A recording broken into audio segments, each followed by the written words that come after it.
It's Nolan. Now, before we get started, make sure y'all hitting that like button. Make sure y'all sharing it on your respective platforms. Let somebody know what we're doing today. Now, let's get into the show.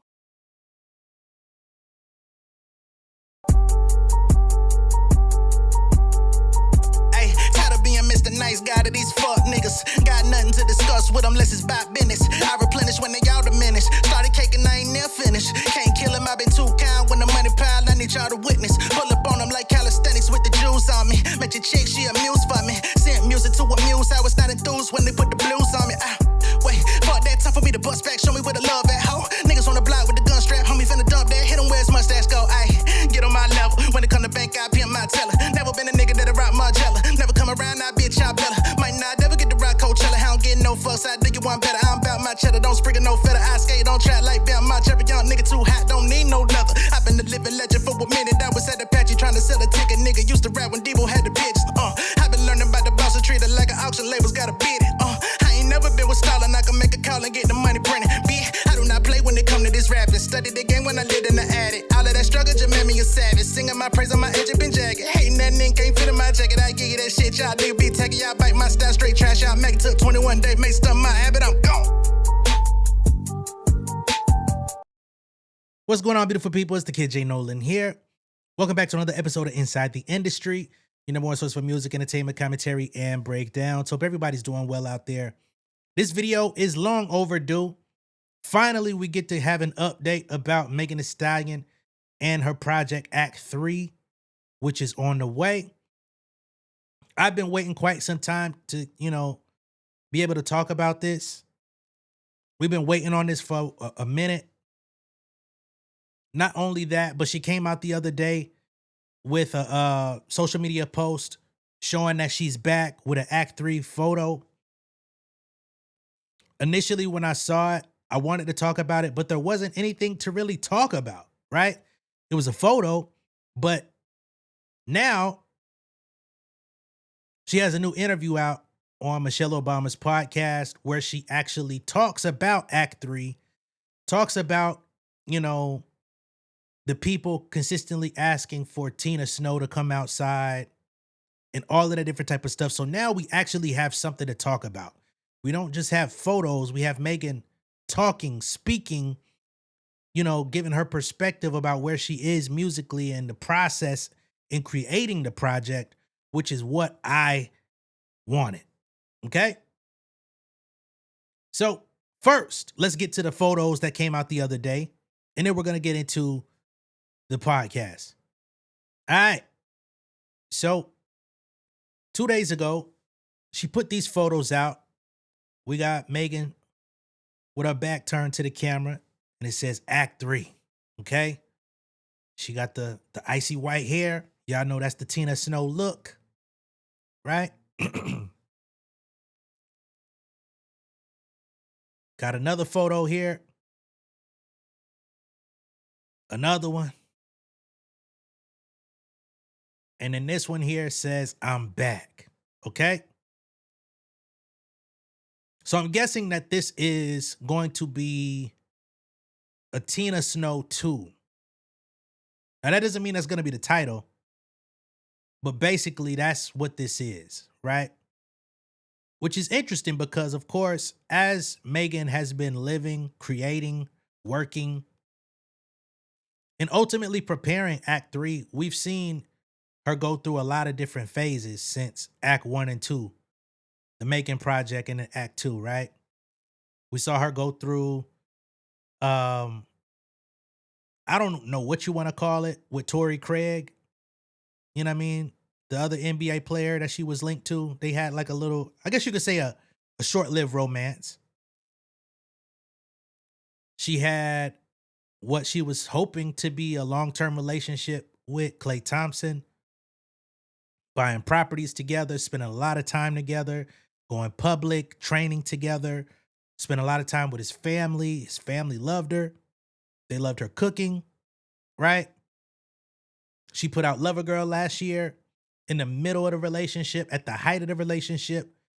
A song that actually re-entered hip-hop into the top 40. I always bring that back because everybody was out here crying rivers, lakes, oceans about hip hop being off the charts and doing all this fucking lip service and shit. And then when she brought hip hop back into the top 40, a lot of motherfuckers was mute, quiet, still complaining, not even acknowledging the achievement.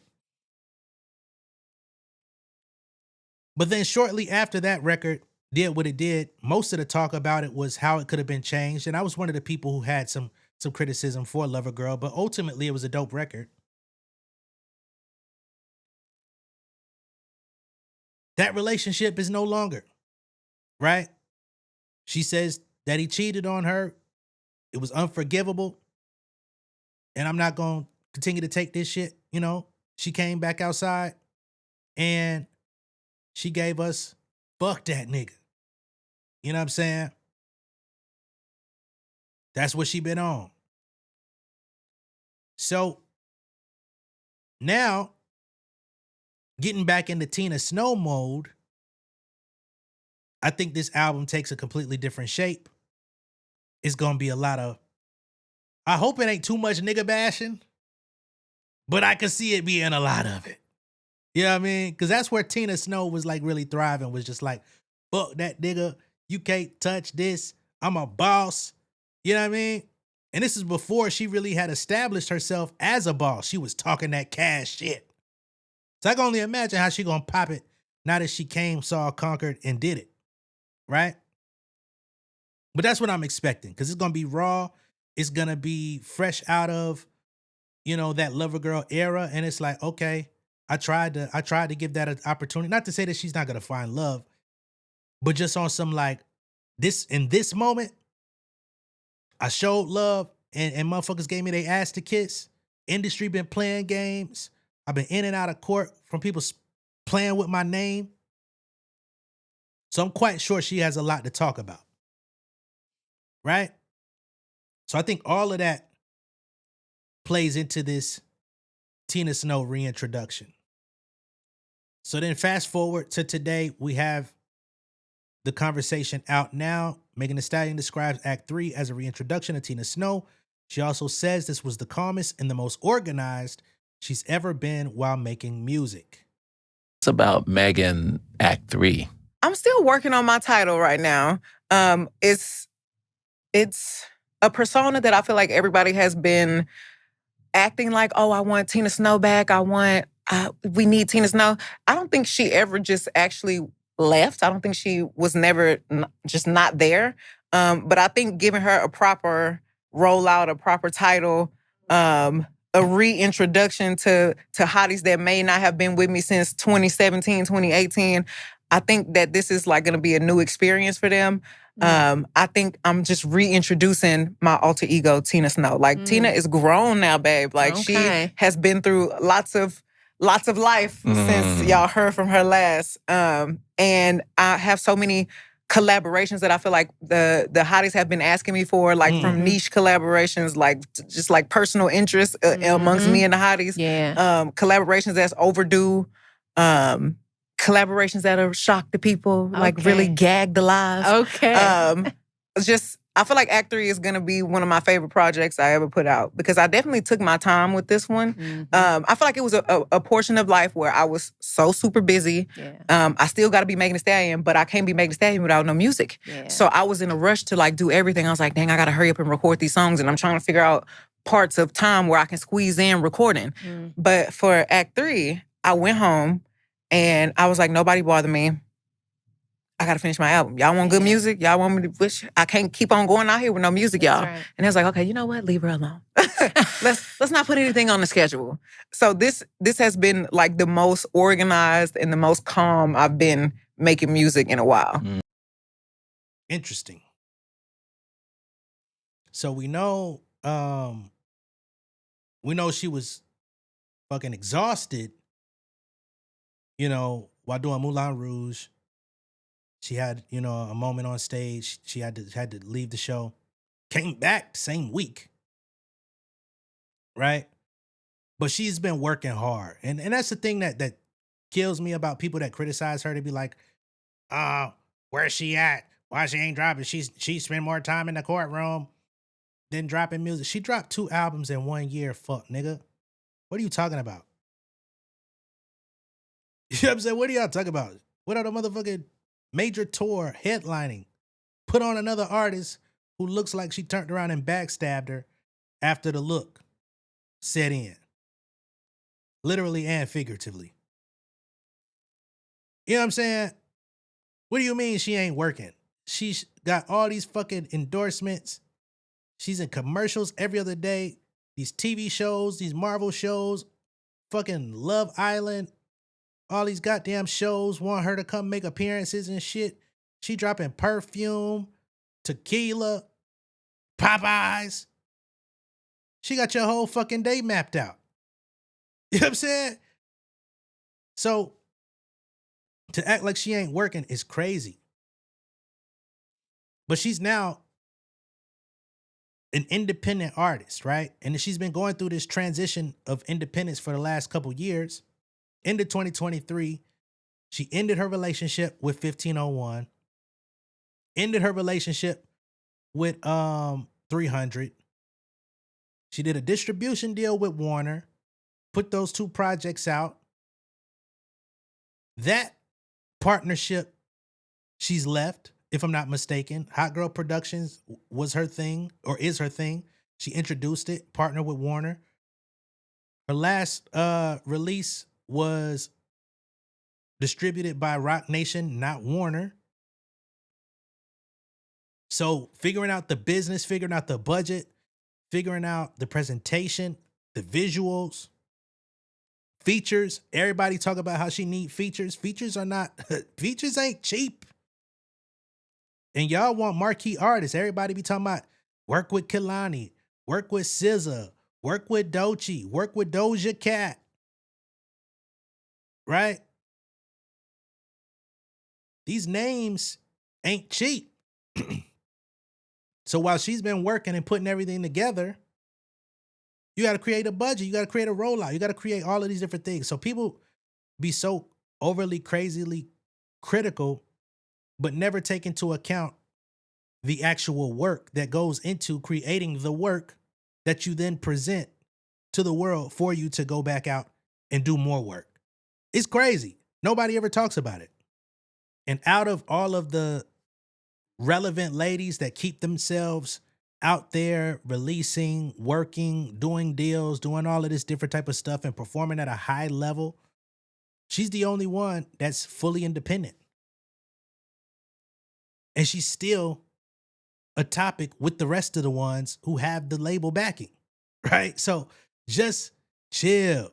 Now, as it pertains to this notion that Tina Snow had to return, because we've been seeing this coming from the fan base for a long time. And I always push back.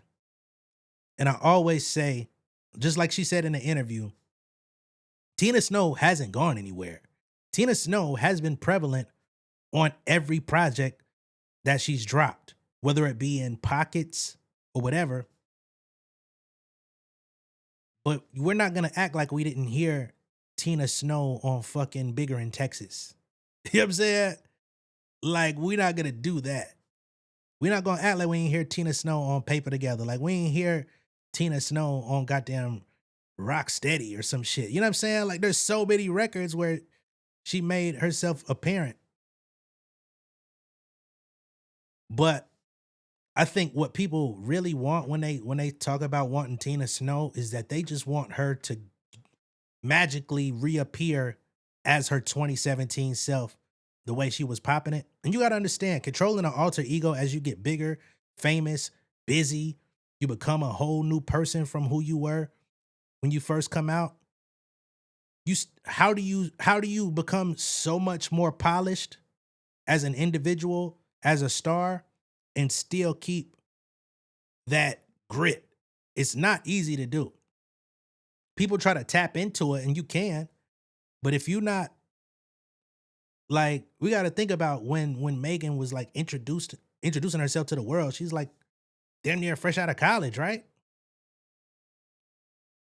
You're not sleeping on no dorm rooms. You ain't eating a terrible diet that you was predisposed to. You know what I'm saying? Like, your friend group is different. You ain't partying the same way that you used to, just reckless because the world don't know you. So ain't nobody got no microscope on, oh, why you wearing this? Why you do this? Why you pull up with this person? Who is that? Who's styling the clothes? You know, even that is now like a dig these days. If people don't approve of the stylist, they mad at you. They don't approve of this person, they mad at you. Oh, this person work with this person, they mad at you. All that forces people to like go insular, incubate themselves in a way that you don't have that same edge because you're not fucking with people and you staying away. So it's so many different extenuating factors that go into this that never gets talked about. Like, we didn't get Tina Snow on fucking Hiss and Cobra and fucking the freestyles that came out around the fucking Megan era. You know what I'm saying? Like, there's so many different instances. Like, she didn't fucking body Wherever. I still think that song deserved a lot more credit than it got, but I'll digress. But yeah, man, we'll just have to see, how soon we actually get new music, if we're gonna get a single, if there's gonna be like a trailer, or how cinematic she's gonna do this whole thing, what new sounds she may have been playing with, you know what I'm saying? Who the features are. She mentioned features in the video, but we don't know exactly who. She's done, open calls for suggestions and stuff like that over the years, but we don't know who exactly came through, delivered, stuck to their word or anything, right? We did see Jay-Z was on that motherfucking whiteboard.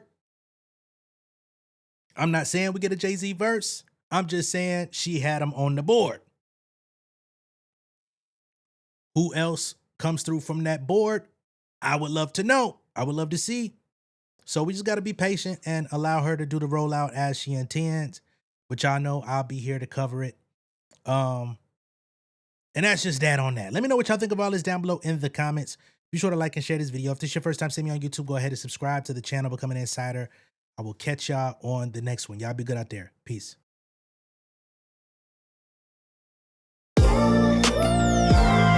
Yeah, family over fame in this bitch, yeah.